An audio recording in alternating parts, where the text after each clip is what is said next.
Hi everyone, it's Barry from Jerusalem. This week's Torah lesson is Shalach. Shalach means lishloach. Shalach means to send.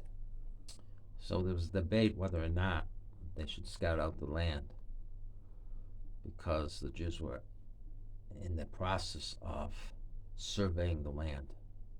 So they were sent out to spy on the land because to be more, not that they needed to do it, because Hashem really didn't tell them to do it, but if they wanted to do it, He allowed them to do it. See, we have this freedom of choice that He gives us, and this concept we have with choosing the choices that we make in our lives. And we have to choose always, we have to balance our decisions. But here they were commanded to go into the land. And there was a big punishment if they didn't go into the land. So they were forced to go into the land.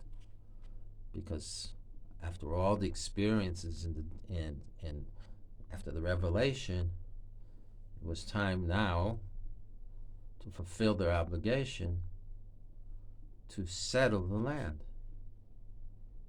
They didn't know what to expect. But when they got there, they saw, oh, wow, look at these giants. Wow.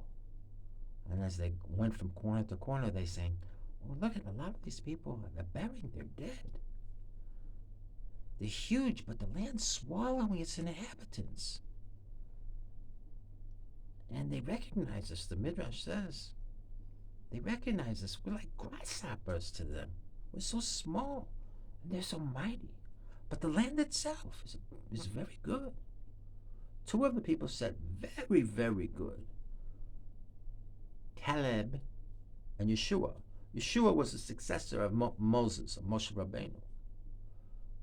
But the other 10 said, wow, this is not what I bargained for, what we bargained for. You know? It's supposed to go into the land of milk and honey and all this stuff, and it doesn't look like this is the reality. So Chazal tell us the reason why, when they saw that they were burying their people there in these massive graves because they were giants, that they themselves doubted that their very mission was not something that they could handle. So we have to look at life when we are approaching certain situations, and we have to see the Creator in the process of all of these things that are happening to us. And if we try to include Him into our decision-making process, then we can see things in a different light. So here we go. 10 out of the 12 spies said, we can't do it. 2 out of this 12 spies said, sure we can. But when you have a minority against the majority, it makes it all the much more difficult to have the determination to see a job complete. Now, Chazal tell us that these people were dying because God made them that way. So it would be easier for them to conquer the land. They didn't see it as their benefit. They took it as a negative sign. So how do we overcome this Yetzer Hara? This is the bad inclination. It says in the Torah we have a good inclination and a bad inclination. We have to overcome the bad inclination with the good inclination. The good inclination is from our minds. The Chachamim tell us in our mind, and our heart has that inclination, that is more animalistic. It's not thinking a little bit higher than an animal. We enjoy foods, this and that. We see things, but we don't include that. Wait a minute. Hashem took us to this place. We're ready to go.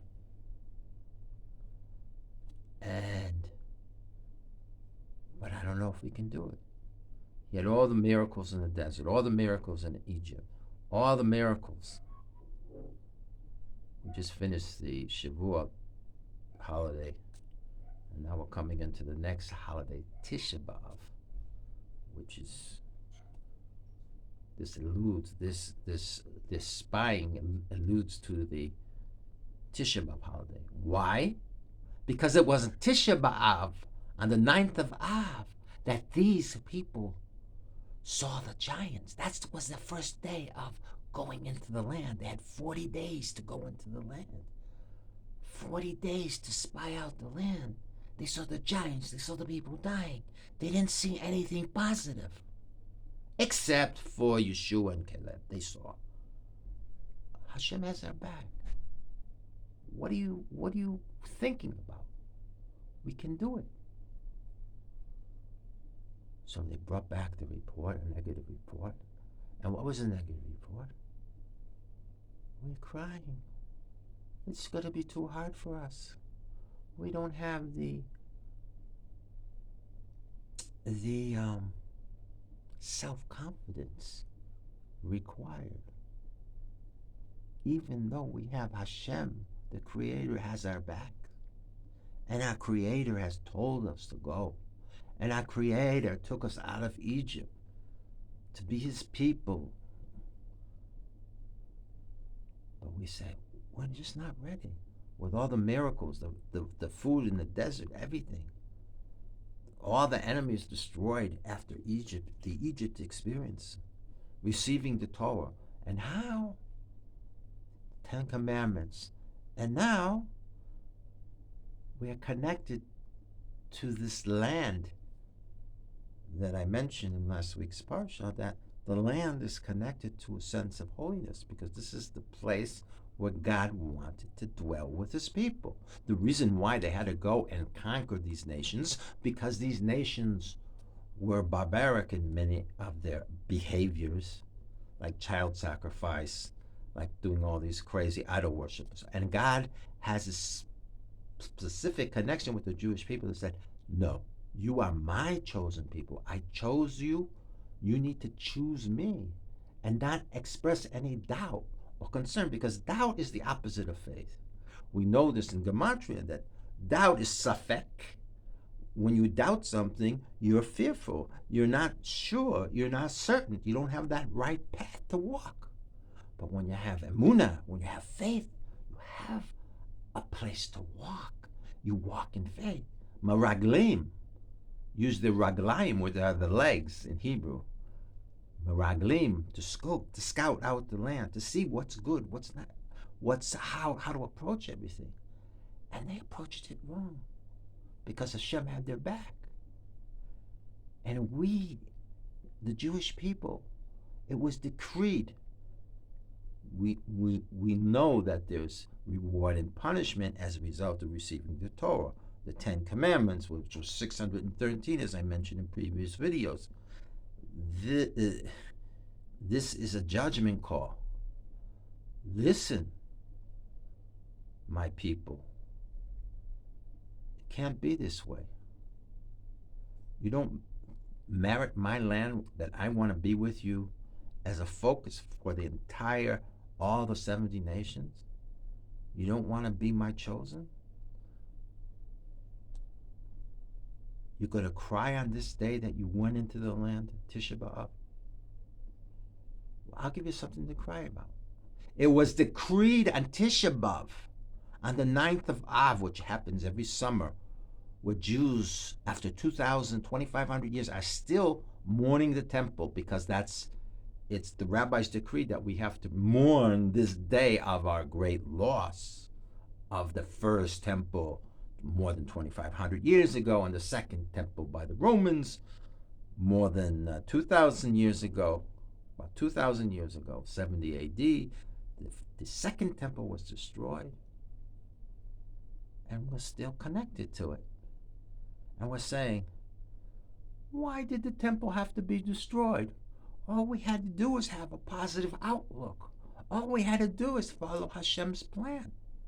If Hashem could take us out of Egypt, split the sea, we could walk through the sea with all the miracles that he created, you don't think that he's able to provide for our victory over the Canaanite nation coming into the new land? So we have to understand that our faith is something we always have to see. But when we lose our faith, we're losing everything. We become more like the tired, the frail animal that survives for the next kill. And we're not putting Hashem in front of us. We're putting him behind us. And no, he wants us to be part of his life. The Creator is for the Jewish people. He wants us to be connected to the land. And all the enemies that have tried to take over this land. The Jews are finally here after 2,000 years. They returned in 1948 with the independence. We just had the Independence Day in May. And so this is where we're at right now. We're trying to find Hashem in our lives, God in our lives, and we have to diffuse all those thoughts that are going to take us away from serving Hashem. And serving Hashem means being optimistic, knowing that you can achieve things beyond what you think you can achieve. Not to give up, never to give up. They spoke Lashon Hara on the land. What does it mean, Lashon Hara? Bad talk. Well, it's just the land. But the land is Hashem's place that he wanted to dwell with us. He decreed that both temples would be destroyed and we'd be exiled out of the land for 2,500 years. And we just came back to the land as Jews. He decreed it. Now that we have the land, where's our seicha? Where's our chokhmah? Where's our intelligence? How can we not see that Hashem is with us? You know, we had about 1,000 Katyusha rockets coming in from this tiny state of Israel, from all over, north, south. Some of us had faith that it's going to work out. You know, people get nervous, people don't come. If you're a Jew, you have to understand that Israel, the Torah, and the land are all interconnected. This is the purpose of the Jewish people. There's another purpose that Hashem has for us, and that is to be a light to the nations. So I suppose by destroying both temples, Hashem went to go and live with the Jewish people in the other nations. We have a round-off number like the 70 nations. So he's been with us out there. He's never left us. Israel is a thriving young country after being rebirthed after 2,000 years. He's a leader in all different avenues of technology, agriculture, commerce, you name it. Israel is involved with everything. It's such a small number of people, maybe 10 million population at best. No more than 15 million Jews in the world. So where are you? Where do you stand? You know, in this week's Parsha, they also talk about the tzitzits. The tzitzits are the garments that they wear with there's a thread of blue called the tochelet. Tochelet is the rabbis say that the blue reminds us of the sea, and the sea reminds us of the sky, and the sky reminds us of the throne of glory that Hashem sits from the heaven. And he says, metaphorically, that the earth is his footstool, says in the Likutei Maharan. This is Kabbalah stuff, but we can't say that God really has a physical presence. That's the whole idea of this idol worship, is that it's physical and it's not actual. Again, the reality is distorted because there's only one God, invisible. But he's calling the shots in the whole world. And he's called for the Jewish people to be on a mission, to be an example of the light of his values, the Torah values, the 5 books of Moses, the oral and the written tradition. So this is where we're at right now today. We're here in Israel, and we have to take a positive stance. Now, when a Jew puts on the talis and he wraps himself in the talis with the fringes, there are 7 white fringes and then that one blue tochelet, which is the blue fringe. So we have the 7 days of the creation, which is a certain perfection, and then we have this concept of the Creator, which brings in the number 8. The 8 is beyond the 7. It's the higher number, and it is on the 8th day a Jew's circumcised as a sign of the Brit, of the covenant of the Jewish nation. All males have this sign. So we have to go beyond ourselves. We have to go beyond the nature. We have to see things that other people don't see. We have to see the good. We have to have the power of the Yetzer Tov over the Yetzer Ra. They spoke ill of the land. That's Lashon Hara. They spoke negative about the land. And that's forbidden, because the land was supposed to be the place where God would be with his people. And he was here until they were destroyed. But it was decreed in heaven they were destroyed on Tisha B'Av, on that very day, that they went to spy out the land. So do some self-analysis and see.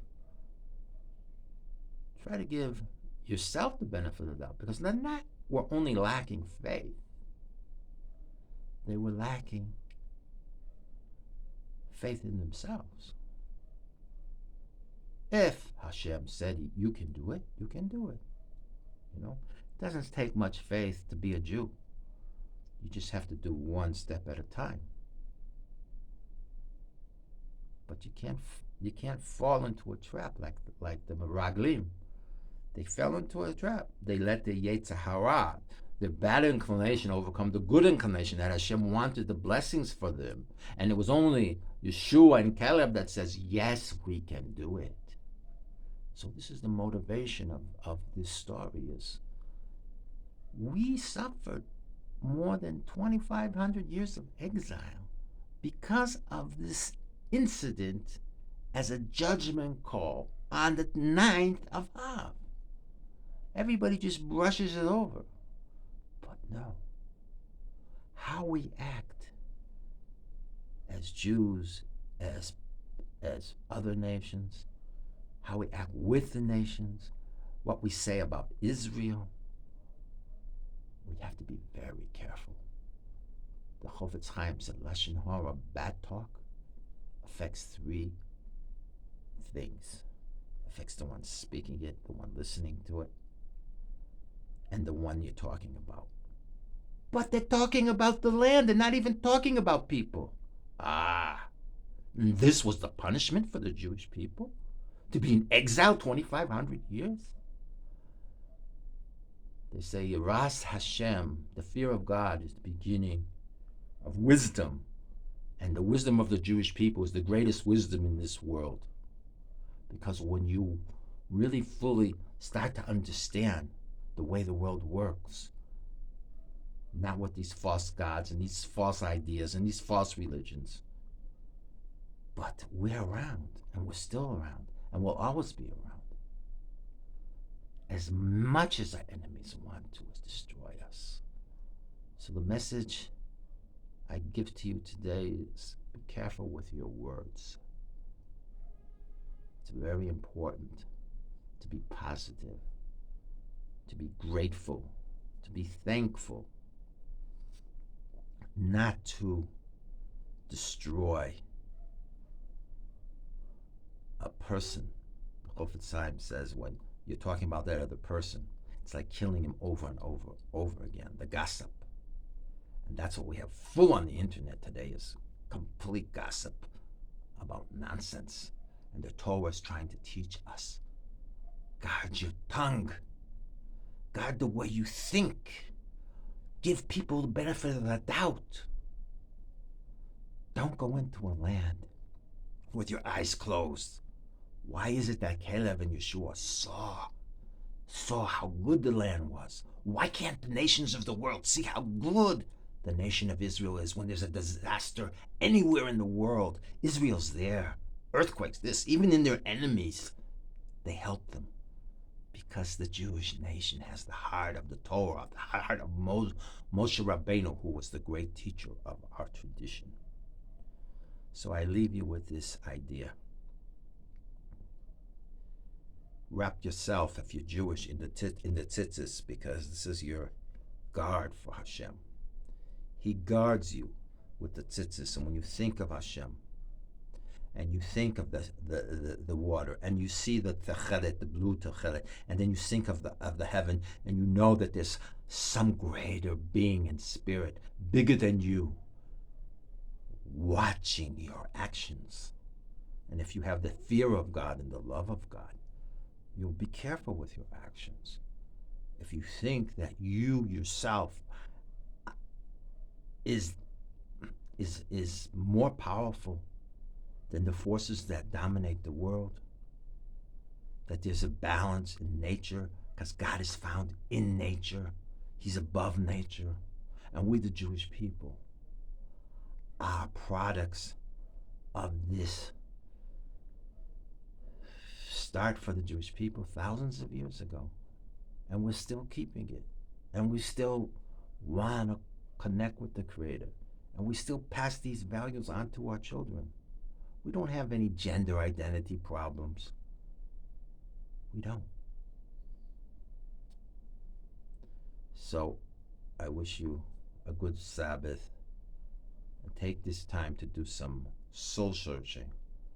Find out what your mission and purpose is here for, and try to find good in your life by guarding your tongue, by saying the right things, by listening to people, and by acknowledging that there's something greater than yourselves.